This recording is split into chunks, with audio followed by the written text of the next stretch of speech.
রাত পোহালেই তৃণমূল ছাত্র পরিষদের প্রতিষ্ঠা দিবস, যাকে ঘিরে দলে দলে নেতাকর্মীরা কলকাতার উদ্দেশ্যে রওনা হচ্ছেন। মঙ্গলবার রাতে রায়গঞ্জ স্টেশনে ব্যাপক ভিড় লক্ষ্য করা গেল। তার আগেই দিন শহরে মিছিল করে তৃণমূল ছাত্র পরিষদের কর্মীরা। নেতৃত্ব দিয়েছিলেন বিধায়ক কৃষ্ণ কল্যাণী এবং জেলা তৃণমূল ছাত্র পরিষদের সভাপতি রন্তু দাস।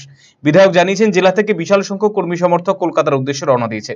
দলনেত্রী আগামী দিনে কর্মসূচি নিয়ে বিশেষ বার্তা দেবেন, বিজেপিকে ওই দিন কটাক্ষ করেছেন তিনি।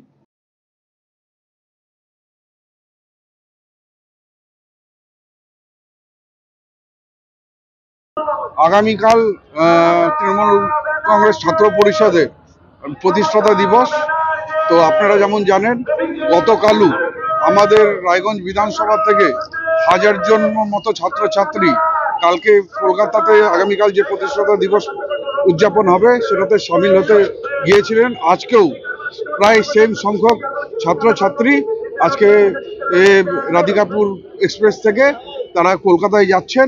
আগামীকাল ছাত্র পরিষদের প্রতিষ্ঠাতা দিবস, সেটা উদযাপিত করার জন্য প্রত্যেক বছরই এই দিবসটাকে খুব উৎসাহের সাথে উদযাপিত করা হয়।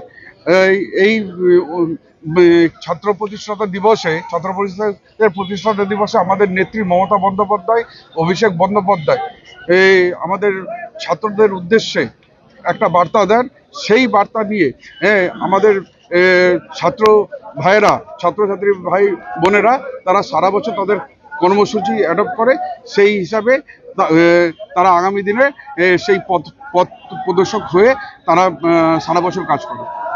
না, এটা নিয়ে কিছু হবে না। সাধারণ মানুষ বিজেপির সাথে নেই।